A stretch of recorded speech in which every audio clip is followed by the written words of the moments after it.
నేను మౌనంగా లేను, అన్నీ చూస్తున్నా. ఎంపీలు, ఎమ్మెల్యేలు వాళ్ళ ఇన్‌ఫ్లూయెన్స్‌తో జన సైనికులు, కొందరికి అమ్ముడుపోయిన ఛానల్సు, యూట్యూబర్సు, సోషల్ మీడియాలో మీరు కడుతున్న కట్టుకథలు, అబద్ధాలు, మీ బూతులన్నీ వింటున్నా. మీ అందరికీ నా సమాధానం ఒక్కటే. దిగజారండి. దిగజారుతూనే ఉండండి. ఇది మీ దిగజారుతనానికి ఆరంభం మాత్రమే. మొత్తం ప్రపంచం మీ దిగజారుదనాన్ని చూస్తోంది. దిగజారడంలో మీకు మీరే సాటి అనే గర్వంతో దిగజారండి. మీరు ఎంత అరిచినా, ఎన్ని కథలు చెప్పినా నాలాంటి ప్రశ్నించే గొంతు ఆపలేరు. ఇది ప్రకాష్ రాజ్ గారి స్టేట్మెంట్. నిజం సార్. అసలు దిగజారడం అనేటటువంటిది ఏదన్నా ఉందంటే ప్రకాష్ రాజ్ గారిని చూసినే నేర్చుకోవాలి.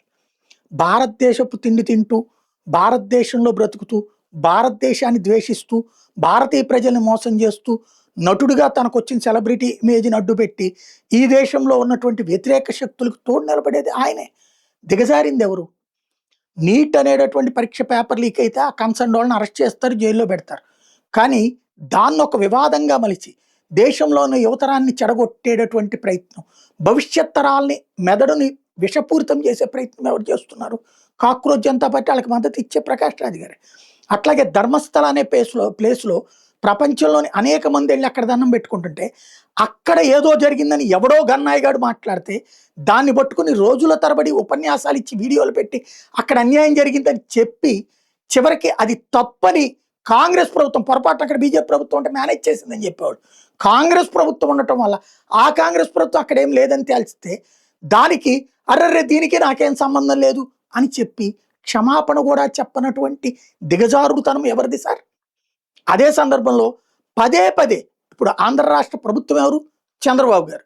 ఏదైనా తప్పు జరిగినా, మంచి జరిగినా ఎవరిది బాధ్యత? ఆయనది. ఆయన్ని ఏమీ అనలేక, ఆయన్ని ఏదన్నా అంటే గనక సినిమాల్లో ఛాన్సెస్ రావని చెప్పేసి పవన్ కళ్యాణ్‌నే పట్టుకుని వెంటాడతా, వేటాడతా, పవన్ కళ్యాణ్ ఏదో ఈ రాష్ట్రాన్ని నడుపుతున్నట్టు, ఈ రాష్ట్ర ప్రభుత్వాన్ని నడుపుతున్నట్టు, అతన్ని వ్యక్తిగతంగా టార్గెట్ చేస్తూ, నిరంతరం ద్వేషిస్తూ, దూషిస్తున్నటువంటి దిగజారుడుతనం ఎవరిది సార్? మనది కాదా?